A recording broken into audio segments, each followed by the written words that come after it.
जय श्री राम। देवताओं ने भगवान विष्णु की नाना प्रकार से आराधना की। देवता, पृथ्वी, मुनि इन्हें डरा जान और उनके प्रतियुक्त वचन सुनकर आकाश से गंभीर वाणी शोक संदेह की हरने वाली हुई। शोक रावण के दुख देने की और संदेह यह कि प्रार्थना अंगीकार हो या ना हो, अर्थात देवताओं की जो प्रार्थना थी वह भगवान विष्णु ने सुनी या ना सुनी। इस उपलक्ष्य में आकाश से गंभीर वाणी हुई, हे देवताओं, मुनि, सिद्ध, तुम मत डरो। मैं तुम्हारे हेतु मनुष्य रूप धारण कर अंशों सहित मनुष्य का अवतार उदार सूर्य वंश में लूँगा। कश्यप अदिति ने बड़ा तप किया है, उनको मैं पहले वरदान दे चुका हूँ। वे ही दशरथ और कौशल्या के रूप में अयोध्या में प्रकट हुए हैं। उनके घर अवतार लूँगा। रघुकुल में तिलक हम 4 भाई होंगे। नारद जी के वचन सत्य करूँगा और परम शक्ति समेत अवतार लूँगा। हे देवताओं, निर्भय होकर जाओ, मैं सब पृथ्वी का भार हरूँगा। आकाश से ईश्वर की वाणी कानों से सुन देवता मन में प्रसन्न होकर अपने अपने घर लौटे। तब ब्रह्मा जी ने पृथ्वी को समझाया, वह निडर हुई और मन में भरोसा हुआ। ब्रह्मा जी देवताओं को यह शिक्षा दे अपने लोक को चले गए कि तुम सब देवता वानर का शरीर धारण कर पृथ्वी में भगवान की सेवा करो। सब देवता अपने अपने स्थान को गए। पृथ्वी सहित विश्राम पाया।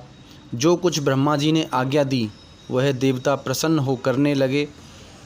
कुछ देर नहीं की, पृथ्वी में वनचर की देह धारण करी, जिनमें बड़ा बल और प्रताप है। सब वीरों के पर्वत, वृक्ष, नख यही आयुध हैं। परमात्मा मार्ग जोहने लगे कि कब अवतार लेंगे, और वे वनचर सब रणधीर हैं। पहाड़, वन जहाँ तहाँ अपनी अपनी सेना बनाकर रहने लगे। वह एक स्थान बंदरों से पूर्ण हो गए। यह सब समाचार रावण ने सुना और विचारा कि जन्म लेते ही मार दूंगा। जब सूर्यवंश की तो मेरे वंश में रहते हैं, सूर्यवंशी तो मेरे वंश में रहते हैं, वे मुझे क्या मार सकेंगे। तो भी सहज रहने में क्या हानि। कुछ राक्षस तहाँ नियत कर दिए, थाना बना दिया। उत्पत्ति व मरण जिसका जब जिस प्रकार हो, यह वृत्तांत हमें पहुँचावें और कर पहुँचावें। जब राजा दिलीप हुए, उन्होंने सब राक्षसों को निकाल दिया। यह बात सुन रावण बल देखने आया और ब्राह्मण जानकर सब रानियों ने बैठाया।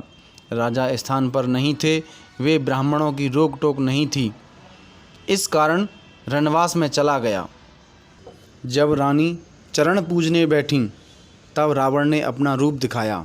देखते ही सब रानी भयभीत हो घर में भाग गईं। फिर रावण सरयू के किनारे आया। राजा ने पूजा करते हुए कुछ चावल के दाने फेंके। लोगों ने जब चावल फेंकने का कारण पूछा तो कहा कि एक सिंह ने वन में गाय पकड़ ली है, इस कारण मैंने तुरंत यह चावल फेंके। वह 100 तीर के समान सिंह को जाकर लगे हैं। रावण सुनकर बड़े अचरज में हुआ। जाकर देखे तो वन में मृतक सिंह पड़ा है। रावण यह प्रताप समझ अपने घर को गया। जब राजा दिलीप महलों में आए, तब उसने रानियों ने सब चरित्र वर्णन किया। रावण का यह व्यवहार सुन अयोध्या के महाराज दिलीप ने अंजलि में जल ग्रहण पूर्वक पवन मंत्र पढ़कर क्रोधित हो दक्षिण दिशा में छोड़ दिया। उस मंत्रयुक्त जल से 10 लक्ष बाण हुए। तब राजा ने कहा कि लंका में तुम जाए त्रिकूट पर्वत को उसके स्वामी सहित समुद्र में डुबा दो। पवन की गति को तिरस्कार कर बाण चले और चारों ओर से नगर को उलटने लगे। तब मंदोदरी ने दोनों हाथ जोड़ भांति भांति से बहुत विनती करी। राजा दिलीप की दुहाई देकर बोली, यहाँ कोई राजा नहीं है, तुम कैसे लड़ते हो। बाण राजा दिलीप के पास लौट आए तब राजा भी समझ सोचकर चुप रहे। इसके बाद जब बहुत समय बीत गया तब राजा रघु अयोध्या के राजा हुए। फिर जब रावण ने कर मांगा तो पवन बाण से लंका के बहुत घर ढाए और मंदोदरी के वचन से बाण फिर वापस आए। फिर जब महाबलवान अज राजा हुए तो इनसे और रावण से बहुत युद्ध हुआ। पवन अस्त्र से सेना सहित रावण को लंका पहुंचा दिया। इन्हें तेजवान देखकर चुप रहा। फिर दशरथ जी ने जन्म लिया। 10,000 सूर्य की किरणों के समान 10 दिशाओं में जिसका रथ जाए और जिसका पुत्र 10 सिर वाले पुरुष का वैरी हो उसे दशरथ कहते हैं। वह जिसमें दशरथियों के समान बल हो सो भी दशरथ कहता है। रावण ने यह सुनते ही दूतों के हाथ अपना कर मांगा। राजा ने अपने बाण से लंका के द्वार मूंद दिए और कहा, जो रावण यह किवाड़ खोल दे तो हम बिना रार के कर दे देंगे। मंदिर के दरवाजे सब बंद हो गए और रावण से नहीं खुले। जब वे नहीं उघरे तब रावण ने हार मानी। बाण फिर दशरथ जी की राजधानी को गए। तब रावण ने आकाशवाणी विचार कर वन में जाए बड़ा तप किया। उसके तप से ब्रह्मा जी प्रकट हो कहने लगे, वर मांगो। तब रावण ने अपनी अभिलाषा कहते हुए कहा, राजा दशरथ जी के अंश से संसार में कोई पुत्र उत्पन्न नहीं हो। ब्रह्मा जी सुन और मन में दुख मान वर दे चले गए। तब रावण कौशलपुरी में आया और कौशल्या को चुरा कर ले गया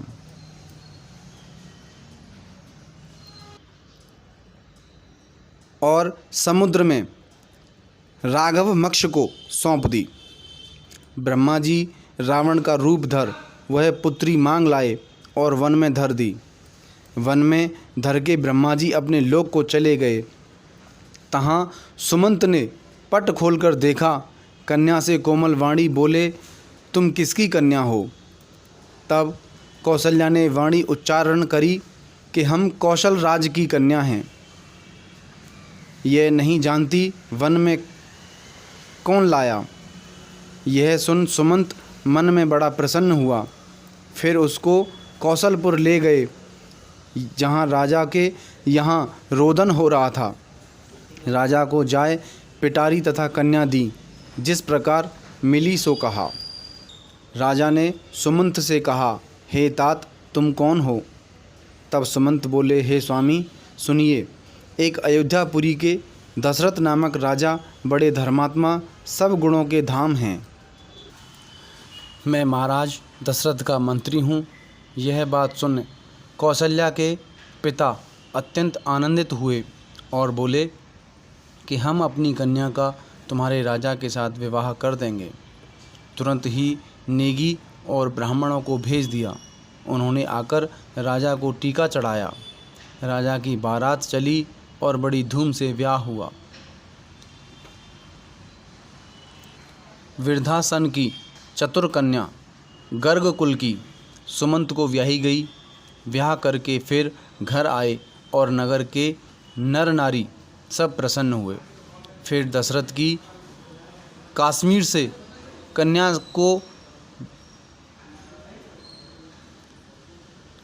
से कौशल्या को ब्याह कर लाए और सुमित्रा से ब्याह हुआ। यहाँ तक यह छेपक है। यह सब सुंदर चरित्र मैंने कहा। अब वह सुनो जो और बीच में हो रहा है। अयोध्यापुरी के यही राजा रघुकुल तिलक दशरथ, जिनका यश शास्त्रों में विदित है, बड़े धर्मात्मा, गुणों के समुद्र और मन में जिनके भगवान की भक्ति बहुत थी, कौशल्यादिक सब प्यारी स्त्री, जिनके आचरण बड़े पवित्र, सदा पति के अनुकूल रहे, जिनका परमेश्वर के चरण कमल में बड़ा प्रेम था, यही राजा दशरथ वरदान पाकर अयोध्या के राजा हुए, जिनसे भगवान ने कहा था कि कि हम तुम्हारे पुत्र होंगे। इस प्रकार राम के जन्म के अनेक कारण हुए। यहाँ तक पार्वती का पहला प्रश्न पूर्ण हुआ, जो पूछा था कि प्रथम सो कारण कहिए विचारी, निर्गुण ब्रह्म सगुण विपुधारी।